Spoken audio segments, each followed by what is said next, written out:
Welcome back to the Almost Shameless podcast. I am your host, Tanya Ray Fox. And as always, thank you for joining me. It's a casual day. I told you last week we're doing a mailbag. It's going to be a fall themed mailbag. So lots of NFL and some fall themed questions that luckily people submitted in honor of the theme of the occasion. So we're chill. I'm in my yoga pants. My hair is up. This is a relaxed week this week. You're not going to get a lot of relaxing in the media, the sort of Boston Patriots centric media you're consuming this week for obvious reasons. The 1-2 Patriots are preparing to play Tom Brady and the Buccaneers 2-1 heading to Gillette this week. It's going to be the regular season game of the century. I do genuinely believe that this will probably be the most watched regular season game in quite some time. There's no getting around this. The whole country is going to be watching. The whole country is going to be weighing in on this Tom Brady versus Belichick thing. Everything is going to be psychoanalyzed, from the crowd reaction to how Mac Jones, looks and acts on the sidelines, and how he plays, and how Brady and Belichick greet each other at the game. I mean, it's going to be constant. And I know it's exhausting. I know I'm sometimes part of the problem talking about it all the time, but I am obligated to do that. That is part of the job, but I know you guys get tired of it, and I totally understand it. It's a very emotional, stressful thing that we're all going through as Patriots fans, and I want to just take a little break from the mayhem. As I said last week, you're going to get all of anything you might need in terms of pregame prep from other places, and I will just be a source of comfort this week. We're just going to be chatting. We're going to be, we'll be hitting on a little Brady Belichick and things like that, because people ask that in the comments and in the submissions for the mailbag, but there'll be other stuff as well. And we won't be getting into any of the drama. We know what happened with the Patriots against the Saints. It did not look good. Team's got a long way to go if they want to have any hope of being a playoff team down the line. So, that's a conversation for another day. For today, we're keeping it chill. I got a pretty good number of submissions. I'll definitely be able to get through them. Also, if you submitted, your question will be read. So thank you guys for doing that. Like I said, it's just it's a chance for you guys to get to know me better. I am recording this earlier in the week than I normally do, because I will be away for a destination wedding for about 5 days from Wednesday to next Monday. So I'm going to be off. I'm not even working during the Patriots Bucs game. So I'll just be free flowing. I will be drinking on Sunday. I will be participating in the mayhem like a normal person, versus, splitting my time on Twitter and doing all of my other work. So it should be interesting. I'm not going to lie. Things might get a little rowdy with me on social media, especially if I've had some cocktails. So we'll see how it goes. Like I said, we're going to just ride it out this week with something light over here on Almost Shameless. So let's get to it. Okay, so first up, we'll start with the fall themed ones. A little more chill. I do get in, there's, like I said, there's some Patriots and NFL themed questions, some more sports stuff later on, but let's kick it off with something easy. It's fall. So what is your favorite back to school memory? I hate to admit it, but I've been out of school for a long time now. And so, yeah, I do still kind of get that nostalgic back to school thing during fall. We don't get the same sort of back to school weather out in California. It's kind of all the same. It cools off, which is nice. So of course I use that as an excuse to bust out the fall clothing, but for the most part, it's the same, but I do miss that vibe and back to school. So I have to say my favorite back to school memory is picking out my first day back to school outfit. When I tell you that was the most important thing, and I know that this is a universal experience, like I know guys, girls, the whole thing, like there was something about that first day back to school outfit that just meant so much. And like just laying it out, imagining, putting it on and like matching it and like matching it to my new backpack and whatever it was. Oh my God, it was the best ever. I still have like a huge habit of like picking out my outfits and laying them out before big events. Like I can't, if I have a meeting or an interview or a recording or going to be on someone's podcast or whatever it might be, and I know I have to have an outfit prepared, like that thing's getting planned out at least the night before, if not like the week before. I'm obsessed with planning things out ahead. And so that's clearly carried over into my adult life. I'm sure you can tell me, like, back to school outfits were the best, right? Okay, I can't remember if I said who asked that last question first. It was JJ. So sorry if I didn't say that off the top. It was JJ. Next question is from Flannery with 3 N's. Not sure if the 3 N's was on purpose or not, but they asked, what is your fave Halloween movie? Admittedly not a horror movie person. I did watch Get Out because, like, how could you not watch Get Out? It was, a phenomenon, and everybody told me I'd be able to handle it, even though I hate gore and it's very gory at the end. But not a big horror movie person. So, but Halloween movies are different. Like, Halloween movies don't always have to be horror movies. And I'm a millennial. So clearly my favorite Halloween movie is Hocus Pocus, being rebooted with the OG women, a classic Bette Midler, Kathy Najimy, Sarah Jessica Parker mess around.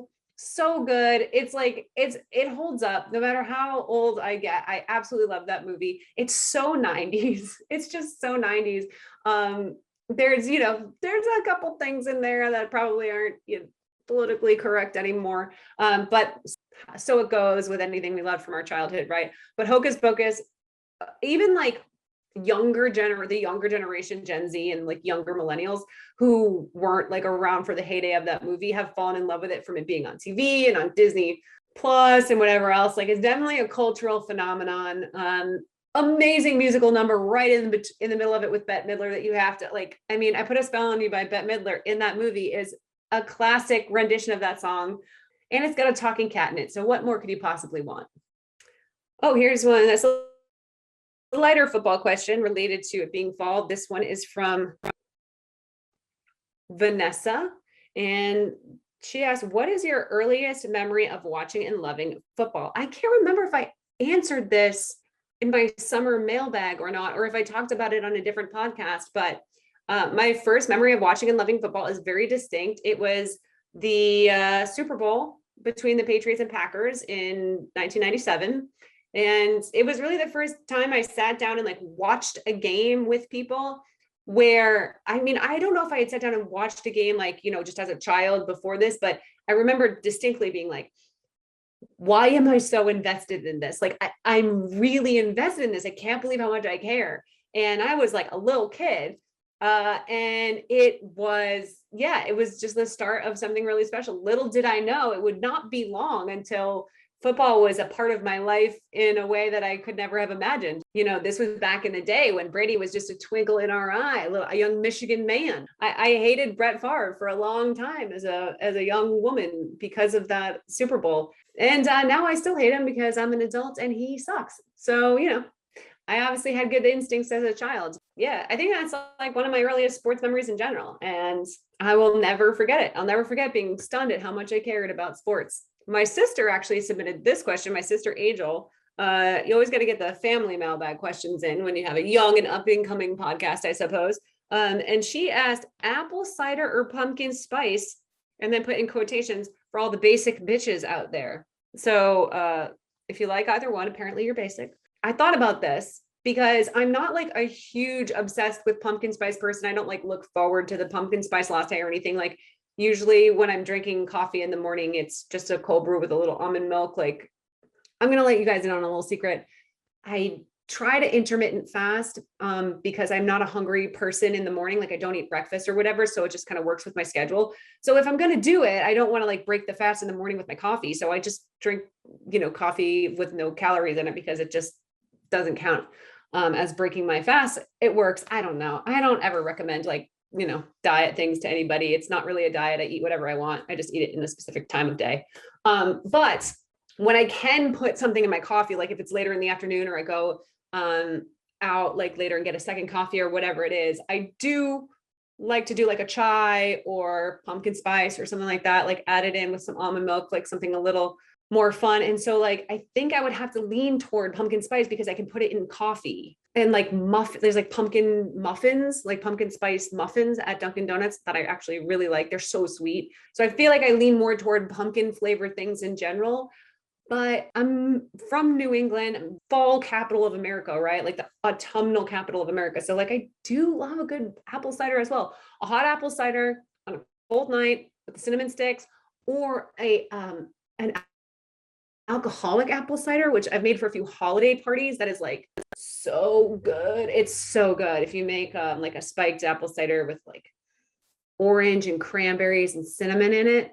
Oh man, I'm having a hard time deciding, but I think I'm going to go with pumpkin spice just because it is more of a universal thing that I can incorporate into like coffee and like treats versus like something that I would have very occasionally. Really put a lot of thought into that. I don't think it required that much thought, but this is my life being a Libra. I just can't give any, I have to weigh all sides. I have to weigh all sides. You're going to give me two. I'm going to go pros and cons on both. Okay. And Greg V emailed and asked, who is your dream starting lineup in football? So I could take that into context, like as it being like an all-star lineup of like players across the league, or a dream lineup of like all-time Patriots because they're my favorite team. In this particular situation, I feel like I don't have to like build a all-star team. Like they do that every year, all pro and Pro Bowl teams and all that stuff. So I have to do my Patriots lineups. And that's like, I'm not going to name 11 players on offense and 11 players on defense, but I will tell you the players that have to be out there, regardless of era. Okay. Regardless of era that you played, watched, whatever. So number one, obviously, is Tom Brady. Number two, obviously, is John Hannah, one of the greatest offensive linemen of all time. He has to be there. Obviously, for kicker, you got to go Adam Vinatieri. It pains me to leave out poor Steven, but Adam made the bigger kicks in the bigger moment. So you have to have Adam Vinatieri. Defensive end, I gotta go Richard Seymour. Should be a Hall of Famer. Running backs to me are up for debate. Defensive backs, I mean, you got to put Devin McCourty in there because of the era that he played in and how important he's been to the dynasty. Wide receivers, up for debate. Gronk at tight end, of course. Linebackers, you got to put Teddy Bruschi in there. Not always the most talented, but like too important to team chemistry to leave him out. Those are the ones that I feel like you have to put on an all-star team of Patriots, all-time Patriots, off the top of my head. I did not read this question before. I'm reading them kind of as I go. I've compiled them all and just put them into a list. So I really didn't have it fully planned out, but those are who I thought of off the top of my head. You can add more in the comments. I'm sure I totally forgot somebody, but these are it's casual. I'm just not taking it too seriously today. Okay. My guy, Kenny, he always submits for the mailbag. Love Kenny. He said he has a two-part question. Always going to take your shot if you can get the two questions in, and you can. So the first one was thoughts on Bryan Danielson's match with Kenny Omega from last week. So Kenny knows I love the WWE. I love watching WWE wrestling. Obviously very brand loyal to Fox Sports and SmackDown, but I also watch Raw and keep up, on all the crossover storylines and things like that. And of course, the pay-per-views. So I'm very enmeshed in that world. And Kenny knows this. So I think he asked me this question to try to force me to watch the Bryan Danielson, Kenny Omega match. Because he's been begging me to watch AEW for like a while now. AEW, All Elite Wrestling, totally different brand, but lots of former WWE wrestlers, NXT guys, all these, lots of superstars. CM Punk is over there now, obviously Daniel Bryan / Bryan Danielson over there now. It's a great product and they're really pushing WWE to compete. And I love that. I love that they're pushing WWE and that there's competition. And I will be tuning in to AEW when I finally have the time to do it. But Kenny knows this. I don't watch. And so I did not watch the Bryan Danielson, Kenny Omega match. And I was tempted to watch it ahead of this. And because this was the only question that was submitted on Twitter, like in my comments, I actually read it and had to save it. And so I was tempted to watch the match just to like give my 2 cents, support my guy Kenny on here, give him a little, but I know he knew what he was doing when he asked the question. And so I didn't have time to watch it. I think I might though. I think maybe if someone's going to try this hard to get me into something, I will give it a shot. I know I'm going to love it. Like, I don't have any questions about whether I will love the wrestling or the characters or whatever. It's just a matter of time management. I know in order to be really in the wrestling scene, I have to immerse myself into AEW sooner than later. So maybe this is the match that gets me through the door. I see what you did there, Kenny, and I appreciate it. His second question was, why does football have a completely different rule book for the final 2 minutes of the second and fourth quarters? All right. So obviously the 2-minute thing started literally back in the day, just because they wanted to warn players that there was 2 minutes left in the quarter, in the halves, and then at the end of the game. There are these little quirks in clock management stuff, like the 10-second runoff and the way you can handle replays, the way you can handle player injuries and use timeout, and how timeouts are allotted because of player injuries, because they're trying to prevent teams from watering down the final 2 minutes as a game that's very reliant on how the clock is managed. And so if you don't start to put in specific stipulations, the timeouts and the injuries and the stopping of the clock and everything else, plus replay, would start to get so convoluted because both teams would be trying to find these little loopholes at the end of games, and it would just prolong. It would get so messy. Every sport for the most part has these like little quirks in the way things happen as you get either toward the end of the game or the end of the half or whatever else, stuff that's going to sort of maintain the integrity of the game. And that's all it is. I understand that there are some things that are not ideal with the replay from the booth situation. And whenever you have people who have to make big calls, and those things are going to inevitably be subjective because it's human beings making the calls, there's going to be issues, but I don't hate it. It doesn't usually affect the game for me. So I don't know if that answers the question, but it really is just about protecting the integrity of the game in those moments where the shorter things get, just like the shorter that the field gets for players who are out there, the shorter the time gets, things get more complicated. And you have to have things in place, rules in place to mitigate shenanigans that are going to make us deal with like what we deal with in the NBA, where the last 2 minutes of a game can end up lasting 15, 20 more minutes between commercial breaks and everything else. It's brutal to watch. And I'm glad that the NFL in some capacity is able to manage it. This final question is from Ron, and it's really interesting. If you compare Tom Brady to every other quarterback in the history of the NFL, and then compare Bill Belichick to every other coach in the history of the NFL, is one clearly further ahead than his peers? And while both of them, I think, are ahead of their peers, I do think Bill Belichick is the greatest NFL head coach of all time. I think Tom Brady is the greatest quarterback of all time. I have no problem saying that Tom Brady is definitely further ahead of the pack in terms of his overall career and legacy from other NFL quarterbacks. Bill Belichick has 6 rings as a head coach, 2 rings as a defensive coordinator. He coached in that 1996 season Super Bowl with the Patriots as the defensive coordinator and assistant head coach with Bill Parcells. So that's another Super Bowl. And then, of course, the 3 other Super Bowls that he coached in that they lost with the Patriots.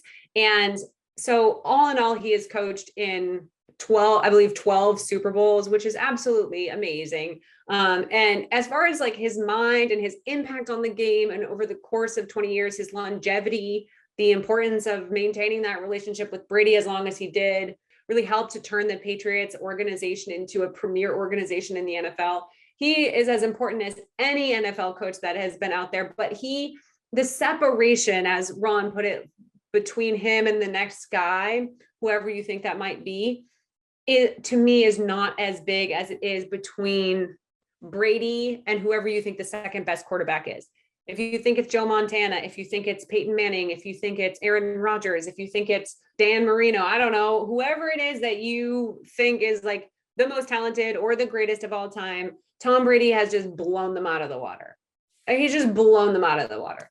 You cannot play in 10 Super Bowls as a quarterback, be in your prime in your early 20s winning rings, and be in your prime at 43 winning rings. It's too much. I mean, he is truly like, he's starting to separate himself from other GOATs at this point. Like, he's starting to separate himself from the Michael Jordans and the Tiger Woods and those kinds of players because of his longevity and how long he's been doing it and how consistent he's been in doing it for so many years at a position that nobody's ever had. They've just never done it. Nobody's ever done it. Other coaches have won 6 rings. Yes, it may have been in a different era of football, but they did do it. Nobody in any era of football has done what Tom Brady is doing. And really, there haven't been many athletes to play this long at this high of a level. I mean, in individual sports, you can have guys, like there have been, golfers or tennis players or whatever, like Roger Federer has been good for a long time, but it's still not like Tom Brady. Like, it's still what he's doing at his age after starting his career winning a Super Bowl and just consistently doing it over and over again. I think it just separates himself. I think it separates him more from other quarterbacks and frankly, other athletes, other greatest of all time than Belichick has in separation from other coaches. I think Belichick is the latest chapter in many evolutions of the sport. He's contributed so much to the evolution of the sport, particularly in team building and cap management and even like GM stuff, which really isn't traditionally part of what these coaches did. And he's done that. But the separation between him and whoever you think the second and third best coaches are in the history of the NFL is definitely closer than Brady and number two. It's Brady and then it's a distant second, whereas Belichick is Belichick and the second is much closer. And I honestly think that Belichick would agree with me. He would never say that because he would never self-assess in that way, but I think he would agree with me. Okay, that's it for mailbag questions. That was fun. We kept it light this week. Obviously, things are going to get a little tense over the rest of the next week and into Sunday and Sunday night. Don't feel bad if you're excited for it. Don't feel bad if you're nervous for it. Don't feel bad if you're not looking forward to it, because it hurts your feelings to see Tom Brady potentially throw a touchdown to Gronk in another uniform in Gillette Stadium. However you're feeling about this, it doesn't mean anyone else has to feel the way you feel, and it doesn't mean that you're wrong for feeling the way you feel. It's a weird thing. No fan base has ever really gone through this, especially not in the NFL. It is a one-of-one situation. It is not for any other fans of any other teams to tell you how to feel. Don't let anyone tell you how to feel about this game. Just watch it the way you're going to watch it. Enjoy it the way you're going to enjoy it. I know, Patriots fans want to see the Patriots win. I certainly want to see the Patriots win. I think at this point, that's a bit of a pipe dream, but there are a lot of things to look forward to about the game beyond just how Belichick and Brady interact and what, everybody in the media and people like me and people, out there are saying. Like, it is going to be a once in a lifetime moment in the league to have these two legends who built the greatest NFL dynasty of all time together back in Gillette. It's momentous. We're gonna see highlights of it for years to come. And so just in that moment, take it in and realize that like there's not a lot of times as a sports fan where you can watch it and be like, this is a huge deal. This is something that's never happened before. And we know it's we know it's happening. We know it's coming. And we may never see anything like this again. It's highly unlikely we ever do. So regardless of whether it's bittersweet or it's exciting or however you feel about it, I encourage you to take the time to really sit in the moment and remember what it felt like to watch these two go head to head for the first time after a truly incredible 20 years together. At the end of the day, he's on our Mount Rushmore, and we're gonna have to live through the pain of this weird family reunion with our divorced parents. Thank you guys so much for joining me. I appreciate it once again. And I will be reveling in the fact that I don't have to work during the game or the next day. So I will be punchy. I hope you guys are there with me. We will be back on a regular schedule the next week. Of course, we'll wrap up how everything goes on Sunday. I'm sure I'll have a lot to say. I'll be sharing my thoughts. We'll do like a real game wrap up and all that stuff. By then, the Patriots will probably be 1-3. I'm not cursing them. Who knows? But if they are, the season outlook will start to really be forming. And so I want to go from there. I may end up having a guest on that show to help me break it down. So if you guys are interested in having a guest on to talk about the Patriots, one of the beat reporters, let me know. And maybe I will try to make that happen. Enjoy your fall weather and your fall treats. Get your pumpkin spice lattes. Get your apple ciders. Pop in Hocus Pocus if you've never seen it, and I will talk to you next week. Bye! CLNS Media's Patriots coverage is brought to you by the Legends brand. High-performance apparel with style and comfort that you will want to wear all day long. Use the promo code PATS20 for 20% off your first order. That is legends.com.